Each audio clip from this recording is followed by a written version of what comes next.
મારું નામ મહેશ ઠાકોર છે. હું મોડાસા મુલોદ ગામનો વતની છું. અમે આજરોજ તાલુકા અલગ અલગ તાલુકામાંથી કાર્યકર્તાઓ બધા અહીંયા કમલમમાં રજૂઆત કરવા માટે આવ્યા હતા.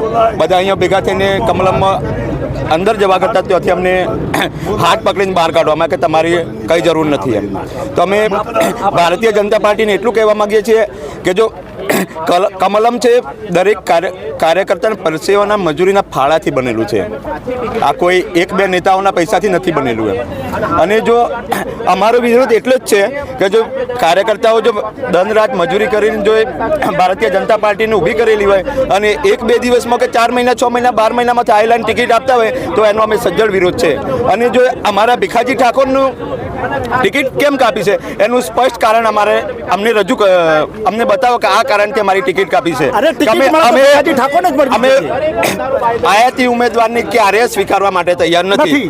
અને જો હજુ અમારી શરૂઆત છે, અમે તો આગળ બી જવા માટેની તૈયાર છે. અમે આજે કમલમમાં એટલા માટે અલગ અલગ તાલુકામાંથી ખાલી લિમિટેડ સંખ્યામાં આવ્યા છે. અમે ખાલી શાંતિથી અહીં રજૂઆત કરવા આવ્યા હતા. ને અમારું ટિકિટ કાપવાનું ભીખાજી સાહેબની ટિકિટ કાપવાનું સ્પષ્ટ કારણ શું એ અમે જાણવા માટે આવ્યા હતા. પણ અમારી બદનસીબી એ છે કે અમને કમલમમાં અંદર જવા જ નથી મળ્યો. અને શુભનાબેનની ઉપસ્થિતિમાં આજે સંગઠનની જે મિટિંગ હોય શું કહેશો? જો અમે શોભનાબેનની તો આજે સ્વીકારવા તૈયાર નહીં ને કાલે સ્વીકારવા. ભારતીય જનતા પાર્ટીનો જો પાયાના કાર્યકર્તાઓ ની જો ટિકિટ ના મળતી હોય તો અમે આયાતી ઉમેદવારની કેવી રીતે સ્વીકારશું એમ. અને એક બાજુ મોદી સાહેબ આમ વિરોધ પક્ષ પર તો ફાડી નાખે એટલા વિરોધ કરે છે તો અમે કોંગ્રેસની કોંગ્રેસના ઉમેદવારનો પ્રચાર અમે કેવી રીતે કર્યો? આ ભારતીય જનતા પાર્ટી કોંગ્રેસના વચ્ચે જંગ નથી, આ કોંગ્રેસ વર્સિસ કોંગ્રેસનો જંગ છે, એનો અમને વિરોધ છે. અમે ભીખાજી ઠાકોરની ટિકિટ ના આપે તો અમે ભાજપ સાથે ભીખાજી સાહેબની ટિકિટ નહીં આપે તો અમે વોટનો બહિષ્કાર કરશું. ભારતીય જનતા પાર્ટીના એક કાર્યકર્તા તરીકે જ્યારે હું કમલમ ખાતે આવ્યો હતો, પરંતુ કાર્યકર્તા તરીકે જ્યારે અમે સંગઠનની મિટિંગ યોજાઈ હતી કમલમના ઓફિસ અંદર, પરંતુ અમને કાર્યકર્તા તરીકે કમલમની અંદર અમને જવા દેવામાં નથી આવ્યા. શોભનાબેન બારા જે ઉમેદવાર આવ્યા હતા એમના અમે અમારે રજૂઆત કરી હતી, પરંતુ અમને અંદર જવા નથી દેવામાં. એટલે ખરેખર આ પાર્ટીનો ખરેખર અન્યાય છે અમારી સાથે કાર્યકર્તાઓ સાથે. અને શોભનાબેન બારા જે છેલ્લા 1.5 વર્ષથી પાર્ટીમાં જોડાયા છે એ પ્રાથમિક સભ્ય પણ નથી અને પાર્ટીનું એમને જ્ઞાન જ નથી. એમને શિક્ષિકા તરીકે નોકરી જ કરી છે અને છોકરાનો જ ભણાવ્યા છે. આ તો 20 લાખ મતદારો સાથે રહેવાનું છે અને 20 લાખ મતદાર સાબરકાંઠા અને અરવલ્લી બંને જિલ્લાઓના મતદારો સાથે એક સમન્વય રાખવાનું છે, એ એમનાથી શક્ય નથી. એટલે મારે તો શોભનાબેન બારૈયાનો ખરેખર સખ્ત વિરોધ છે. અરવલ્લી અને સાબરકાંઠાના તમામ મતદારો, દરેક સમાજના મતદારો એમનો વિરોધ કરી રહ્યા છે. એટલે આ બાબતનો સરકાર ફરીથી વિચારણા કરે અને ફરીથી આના વિશે જોઈને ભીખાજી ઠાકોરને ટિકિટ આપે તો એમને જંગી બહુમતીથી અમે જીતાડી દિલ્હી સુધી પહોંચાડીશું.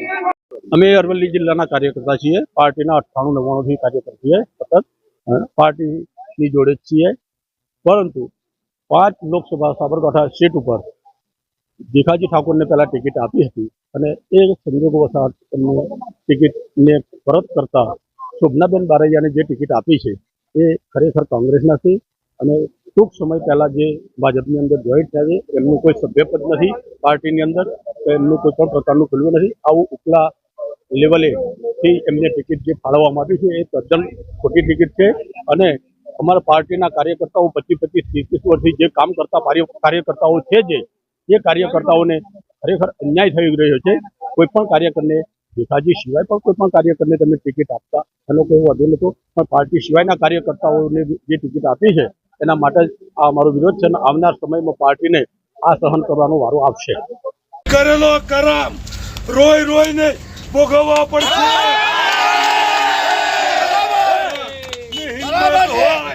તો રાજુ પટેલ આ પબ્લિક ના